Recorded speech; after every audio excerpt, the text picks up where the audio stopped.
অজু ভঙ্গ না হলে এক অজুতে পরপর 2 ওয়াক্ত নামাজ পড়া উত্তম নাকি বারবার অজু করে নামাজ পড়া উত্তম? বিশেষত শীতকালে প্রশ্নের প্রাসঙ্গিকতা বেশি। একবার স্ত্রী সবাস করার পর ফ্রেশ না হয়ে আবার মিলিত হলে কি গুনাহ হবে? যদি শ্বশুর শাশুড়ির সাথে বনিবনা না হয় তাহলে আলাদা থাকলে কি গুনাহ হবে? নারীরা উচ্চ আওয়াজে কোরআন তেলাওয়াত করতে পারবেন কি না? মহিলারা যদি অজু করা অবস্থায় কোনো পুরুষ দেখে ফেলে তাহলে কি অজু থাকবে? স্ত্রী মারা গেলে স্বামী গোসল করাতে পারবে? আর কি কি করণীয় আছে স্বামীর জন্য? মেয়েরা নখে কালো কলব দিতে পারবে কি না? কেমন করে বুঝবো আল্লাহ আমার গুনাহগুলি মাফ করেছেন? আমি একজনের কাছ থেকে 2 লক্ষ টাকা ধার এনেছি, দেওয়ার সময় আমি কি তাকে খুশি হয়ে কিছু বাড়িয়ে দিতে পারি? তাকে শুধু হবে ফরজ গোসল সঠিক নিয়ম বলবেন ঠিক, চুল কেটে গোসল না করে নামাজ পড়া যাবে কি? আমরা জানি যে মেয়েদের পিরিয়ড চলাকালীন সময় কোরআন শরীফ তেলাওয়াত করা যায় না। সেক্ষেত্রে যে আমলগুলো আমরা প্রতিদিন করি, যেমন সূরা বাকারার শেষ 2 আয়াত, সূরা মুলক, সূরা ইয়াসিন পড়ার বিধান কি? সিজারে বাচ্চা হলে নাকি সন্তান পালনের পূর্ণ সওয়াব পাওয়া যায় না, জান্নাত পাওয়া যায় না, এই কথা কতটুকু সত্য? আর দেরি না করে চলুন আপনাদের জিজ্ঞাসার জবাবের আলোকিত ভুবনে আমরা প্রবেশ করি। শারমিন নাইম লিখেছেন, জুমার দিন মসজিদে খুতবা পড়ার সময় মহিলারা বাসায় নামাজ পড়তে পারবে কি? জুমার দিন মসজিদে খুতবা চলুক কিংবা তার আগে হোক বা পরে হোক, ওয়াক্ত শুরু হয়ে গেছে জোহরের, যে কোনো সময় মায়েরা বাসায় নামাজ পড়তে পারবেন। খুতবার সময় নামাজ পড়া যাবে না মহিলার জন্য বাসায়, এমন কোনো কথা নেই। হ্যাঁ, খুতবার সময় মসজিদে যারা আছেন তারা খুতবার শুনবেন, তারা নামাজ পড়বেন না, কিন্তু বাসা বাড়িতে আছেন, মাইকে হয়তো শোনা যাচ্ছে, তাদের জন্য খুতবা শোনা ওয়াজিব নয়, কারণ তারা এই জমাতে শামিল হননি, যার কারণে তারা এরপর নামাজ পড়তে পারবেন। এরপরে আয়ান ইসলাম আপনি লিখেছেন, আমি একজনের কাছ থেকে 2 লক্ষ টাকা ধার এনেছি, দেওয়ার সময় আমি কি তাকে খুশি হয়ে কিছু বাড়িয়ে দিতে পারি? তাকে শুধু হবে না, এটা শুধু হবে না, বরং একটা হাদিস দ্বারা এটাকে অনুমোদন করা হয়েছে। একটা হাদিসে নবী করিম সাল্লাল্লাহু আলাইহি ওয়াসাল্লাম এর জন্য নির্দেশনাও দিয়েছেন, কারদে হাসানা, কেউ আপনাকে দিয়েছেন লোন, আপনি পরিশোধ করার সময় আপনার নিজে থেকে কিছু বাড়িয়ে তাকে দিলেন, এটা জায়েজ আছে। তিনি এটার জন্য কোনো আশা করলেন না, অর্থাৎ তিনি পাবেন কি পাবেন না গুনাহ করে তার হয়তো মাথায়ও নেই, তিনি জাস্ট মূলটা পাবেন সে আশাই তার আছে। আপনিও দিবেন আগে থেকে এরকম কোনো চুক্তি তার সাথে করেননি, জাস্ট দেওয়ার সময় আপনি একটু বাড়িয়ে দিলেন, এটা কিন্তু সুদের অন্তর্ভুক্ত হবে না, এটা জায়েজ হবে ইনশাআল্লাহ বিইذনিল্লাহ। পপি ইসলাম আপনি লিখেছেন, সিজারে বাচ্চা হলে নাকি সন্তান পালনের পূর্ণ সওয়াব পাওয়া যায় না, জান্নাত পাওয়া যায় না, এই কথা কতটুকু সত্য? না, এরকম কোনো কথা হাদিসে বলা হয় না যে সিজার হইলে হবে না, অন্যটা হইলে হবে, এরকম কোনো পার্থক্য হাদিসে করেনি, আমরা কিভাবে সেটা করব? ফাতিহুল আল আমিন আপনি লিখেছেন, ঘরে বা অফিসে জামাতে নামাজ আদায় করার সময় কি আজান দেয়া লাগবে? যদি আপনি পৃথক কোনো জায়গায় জামাতের অ্যারেঞ্জ করেন এবং সেখানে আপনি নিয়মিত জামাত করেন, আপনার সেটা মূল কোথাও জামাত হয়েছে তার থেকে অনেক দূরে, তাহলে সেক্ষেত্রে আপনি আজান দিবেন। আর যদি এমন হয় যে আপনি হঠাৎ করে এখন জামাতে শামিল হতে হচ্ছে, তাহলে আপনি একামত দিয়ে সেখানে জামাত করে ফেলবেন। নুরুসভা যিনি আপনি ইসলামী প্রশ্নোত্তর পেজে আমাদের, সেখানে আপনি প্রশ্ন করেছেন, আমরা জানি যে মেয়েদের পিরিয়ড চলাকালীন সময় কোরআন শরীফ তেলাওয়াত করা যায় না। সেক্ষেত্রে যে আমলগুলো আমরা প্রতিদিন করি, যেমন সূরা বাকারার শেষ 2 আয়াত, সূরা মুলক, সূরা ইয়াসিন পড়ার বিধান কি? যদি দোয়ামূলক হয় তাহলে সেক্ষেত্রে সেগুলো আপনি করতে পারেন। আল্লাহর কাছে প্রার্থনামূলক কোনো আয়াত আছে সকাল সন্ধ্যায়, এগুলোর মাধ্যমে আল্লাহ কাছে প্রার্থনা করা হয় বা জাস্ট আমল হিসাবে করেছেন, সেটা ঠিক আছে। তিলাওয়াত আলাদা করে শুধু কোরআন তিলাওয়াত পাঠ যেটাকে বলা হয়, সেটা পিরিয়ড চলাকালীন সময় করা যাবে না, এটাই জমহুর উলামাদের মত। যদিও বিন বাজ রাহিমাহুল্লাহ সহ সমকালীন যুগের অনেক উলামা ইকরাম, সৌদি আরবের উলামা ইকরামদের অনেকে জায়েজ বলেছেন, কিন্তু জমহুর বা সংখ্যাগরিষ্ঠদের মত হলো যে পিরিয়ড চলাকালীন সময় কোরআন কারীমের তেলাওয়াত জায়েজ নয়। তাহলে দোয়ামূলক যেগুলো আছে বা বিভিন্ন সময় বিভিন্ন আয়াত পাঠের যে নির্দেশনা আছে ওয়াজিফা হিসাবে, আমল হিসাবে, সেটা আপনি করতে পারেন, কিন্তু তেলাওয়াত আপনি করবেন না। আর সাদুজ্জামান আপনি লিখেছেন, চুল কেটে গোসল না করে নামাজ পড়া যাবে কি? চুল কাটার পর যদি আপনি গোসল না করেন তারপর নামাজ পড়তে পারেন, কারণ চুল কাটার পরে গোসল ফরজ হয় না। তবে হ্যাঁ, চুল কাটার পর চুল পড়তে পারে, বিশেষ করে মসজিদে যখন যাবেন, মসজিদ নোংরা হতে পারে, সেজন্য আপনি যদি ভালো করে পরিষ্কার করেন মাথাকে, যে কোনো চুল পড়বে না, ঝরবে না, 1-2টা পড়তে পারে কিন্তু নর্মালি কোনো চুল পড়বে না, এরকম যদি আপনি সেটাকে ভালো করে ঝেড়ে নিতে পারেন, তাহলে আপনি গোসল করা ছাড়াও নামাজ পড়তে পারেন। বিশেষ করে অনেক সময় দেখা যায় চুল কাটার পরে এখন আমি গোসল করতে গেলে জামাত ছুটে যাবে, তাহলে আপনি জামাতকে অগ্রাধিকার দিয়ে গোসলকে বিলম্ব করবেন।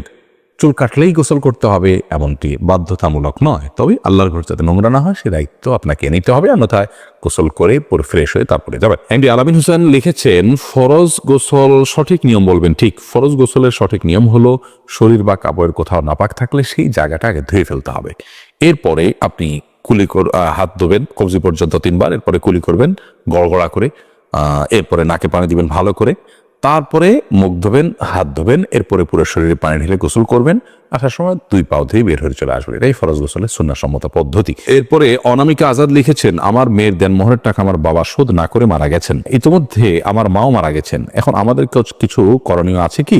আপনার মায়ের দেনমোহরের টাকা আপনার বাবা পরিশোধ করা ছাড়া মারা গেছে, আপনার বাবার তরফ থেকে আপনার মায়ের সব পৌঁছানোর জন্য, মানে আপনার বাবা আপনার মার পক্ষে দান করলে যেরকম হতো, আপনার বাবার পক্ষ থেকে দান করবেন আপনার মায়ের জন্য, এটা আপনারা করতে পারেন এবং ইস্তেগফার করবেন আল্লাহর কাছে তার জন্য। প্রিন্স ক্যান্ডেলা, আপনি আপনার আরেকটা প্রশ্ন দেখতে পাচ্ছেন, নিজের ফেসবুক প্রোফাইল যদি নিজের নাম প্রকাশ না করে অন্য কারোর নামে খোলা হয় তাহলে গুনাহ হবে কিনা? এটা ছদ্মনাম হতে পারে, ভালো কোনো ছদ্মনাম, কিন্তু আপনি প্রতারণামূলক, যাতে অন্য কেউ ধরতে না পারে বা ভিন্ন, যেমন পুরুষরা মেয়েদের, মেয়েরা পুরুষদের নামে অনেক সময় আইডি খোলে বিভিন্ন অসৎ উদ্দেশ্যে, সেটা যদি হয় তাহলে গুনাহ হবে। এমনি মনিরুজ্জামান আপনি লিখেছেন, ব্যাংক থেকে প্রাপ্ত সুদ দিয়ে কি ঋণগ্রস্ত ব্যক্তিকে সাহায্য করা যাবে? ব্যাংক থেকে প্রাপ্ত সুদ নিজে না নিয়ে অপরকে সাহায্য করব এমন উদ্দেশ্যে কি সুদী ব্যাংকে টাকা রাখা যাবে?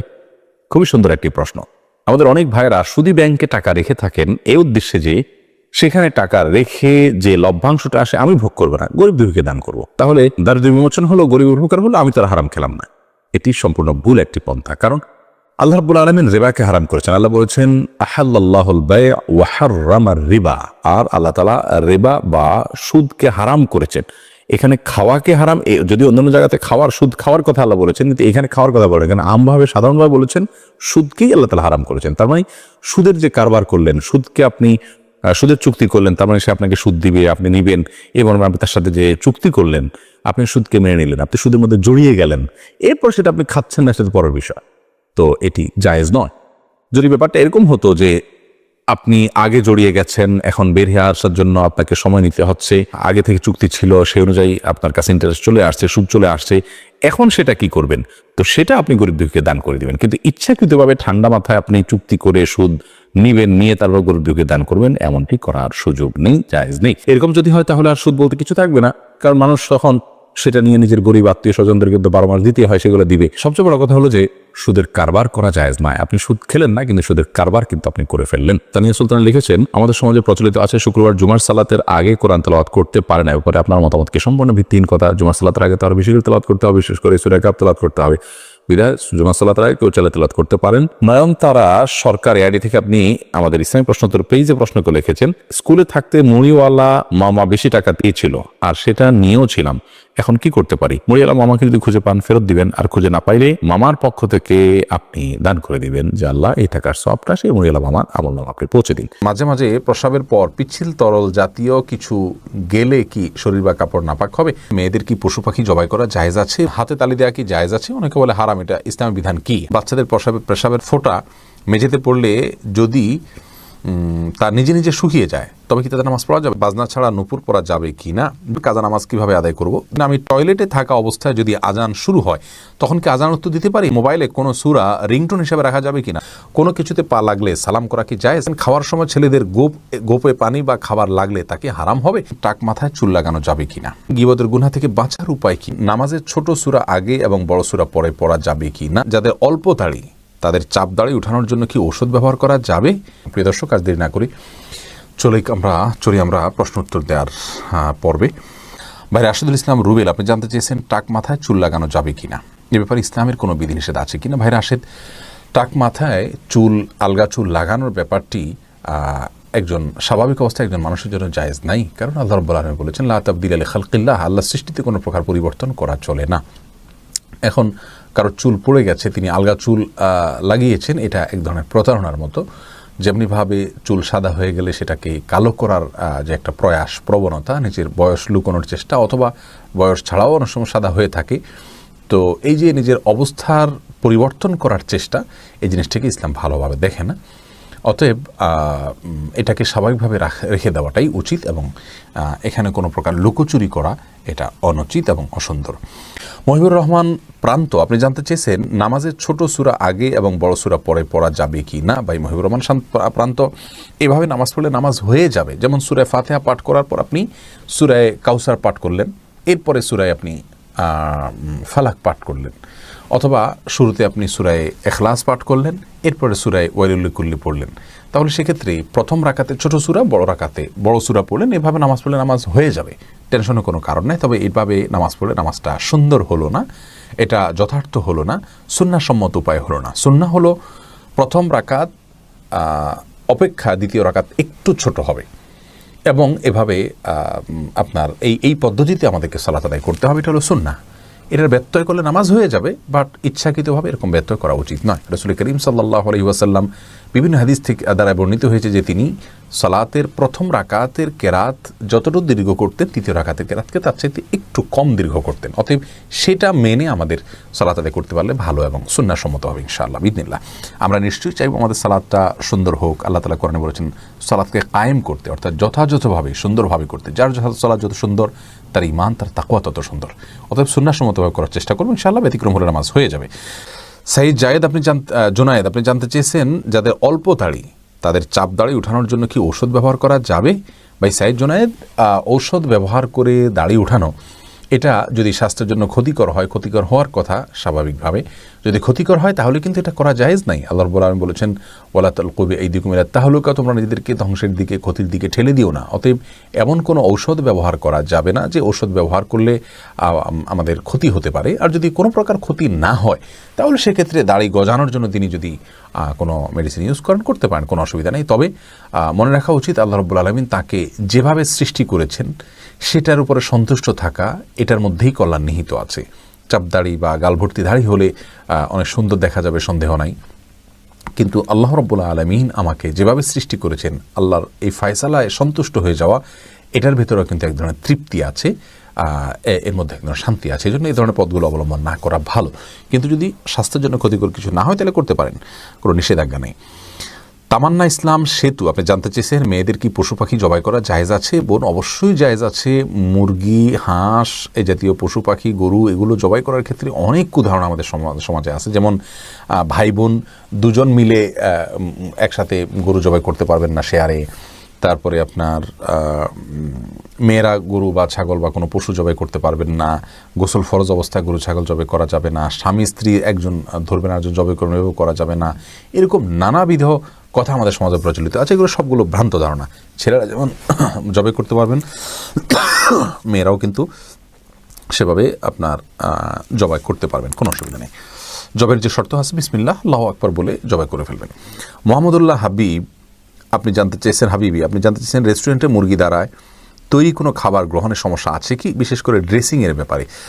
দেখুন, রেস্টুরেন্টে মুরগি খেতে পারেন যদি আপনার কোনো হারামের কোনো আলামত না থাকে বা প্রবল কোনো সন্দেহ না হয় যে এখানে হারামের মিশ্রণ আছে। শুধু খুঁতখুঁতে স্বভাবের কারণে এটাকে বর্জন করার হারাম মনে করার কোনো কারণ নেই। আর ড্রেসিংয়ের বিষয়ে ডক্টর খন্দকার আব্দুল্লাহ জাহাঙ্গীর রহমানুল্লাহর গবেষণা সবচেয়ে আমার কাছে সমৃদ্ধ এবং যুক্তিসঙ্গত মনে হয়। আব্দুল্লাহ জাহাঙ্গীর রহমাহুল্লাহর গবেষণাটির আগে আমরা ভিন্ন যে গবেষণা আছে সেটা বলছি। আমাদের দেশে অনেক ওলামা একরাম মনে করেন যে মুরগির ড্রেসিং করলে সে মুরগি খাওয়া জায়েজ নাই, এবং সেক্ষেত্রে তাদের যুক্তি হলো যে মুরগি জবাই করার পর তার পেটে যদি ড্রেসিং বলতে নাড়িবুড়ি বের করা ছাড়া যদি ড্রেসিং করা হয়, তার পেটে যদি নাড়িবুড়ি থাকে, ওই অবস্থায় যদি গরম পানিতে চুবানো হয় চামড়াটা পৃথক করবার জন্য, তাহলে সেক্ষেত্রে আপনার ভেতরের যে নাপাকগুলো আছে, তার মল আছে, নাড়ি ভুঁড়ির ভেতরে ময়লা আছে, সেগুলো গোশতের সাথে মিশে যেতে পারে। তাহলে নাপাক মিশে গেলে আর খাওয়া যাবে না। এই জন্য ড্রেসিং এভাবে করা, অর্থাৎ পেটে নাড়ি ভুঁড়ি রেখে পানিতে, গরম পানিতে ড্রেসিং করা ওলামা একরাম নাজায়েজ বলেন। আর আব্দুল্লাহ জাহাঙ্গীর রহমাহুল্লাহ যুক্তি হলো যে আসলে যেহেতু এটা কয়েক সেকেন্ডের ব্যাপার, জাস্ট চুবানো হয় এবং উঠানো হয়, এই কয়েক সেকেন্ডের মধ্যে আপনার ওই নাড়ি বুড়ির যে ময়লা সেটা গোশতের মধ্যে চলে যায় না, পৌঁছে যায় না। এটাই হলো বাস্তবতা। এত অল্প সময়ের ভিতরে এটা পৌঁছে যায় না।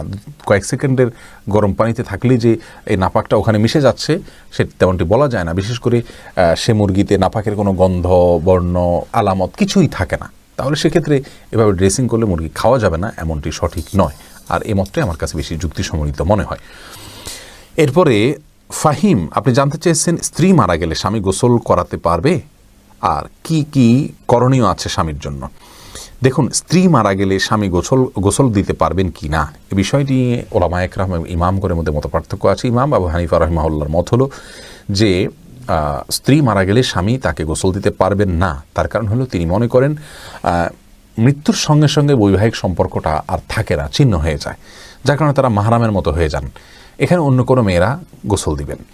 যদিও অন্য ইমামদের অনেকেরই মত হলো যে না, বৈবাহিক সম্পর্ক মৃত্যুর মাধ্যমে ভেঙে যায় না, বরং বৈবাহিক সম্পর্ক তালাক না দিলে সেটি কিয়ামত পর্যন্ত বরং চিরকালের জন্য, অনন্তসীম কালের জন্য সম্পর্কটা হয়ে যায়। যার কারণে তাদের দৃষ্টিকোণ হলো যে স্বামী তার স্ত্রীকে গোসল দিতে পারবেন, স্ত্রী তার স্বামীকে গোসল দিতে পারবেন। তো এক্ষেত্রে যদি ভিন্ন কোনো ভালো মহিলা থাকেন যিনি গোসল দিতে পারেন সেটা ভালো, এবং এক্ষেত্রে কোনো অসুবিধা নেই। এরপরে ভাই এমডি আবদুল্লাহ জানতে চেয়েছেন নারীরা উচ্চ আওয়াজে কোরআন তেলাওয়াত করতে পারবেন কি না। ভাই আবদুল্লাহ, নারীরা উচ্চ আওয়াজে কোরআন তেলাওয়াত করতে পারবেন, তবে সেটি পরপুরুষের কণ্ঠ পর্যন্ত কান পর্যন্ত যেন না পৌঁছে সে ব্যাপারে চেষ্টা করতে হবে। নিজের বাসায় করতে পারেন, নিজের ঠিকানায় করতে পারেন। নিজের ঠিকানায় যদি বাসায় যদি দেবর থাকেন, অন্য কেউ থাকেন, তাহলে তাদের কান পর্যন্ত যেন আওয়াজটি না যায় সে ব্যাপারে তাকে সচেতন থাকতে হবে। কারণ কোরআন তেলাওয়াতের ক্ষেত্রে কণ্ঠের মধ্যে কোমলতা সৃষ্টি করতে হয়, সৌন্দর্য সৃষ্টি করে তেলাওয়াত করা হলো তেলাওয়াতের আদব। আর সে আদব রক্ষা করতে গিয়ে যেন তিনি কোমল কণ্ঠে সুন্দর কণ্ঠে পড়তে যাবেন, সেটি পরপুরুষের মনের মধ্যে বাজে চিন্তা আসার কারণ হতে পারে। সেই জায়গা থেকে তিনি জোরে পড়বেন যদি একাকী থাকেন বা কেউ না শুনে।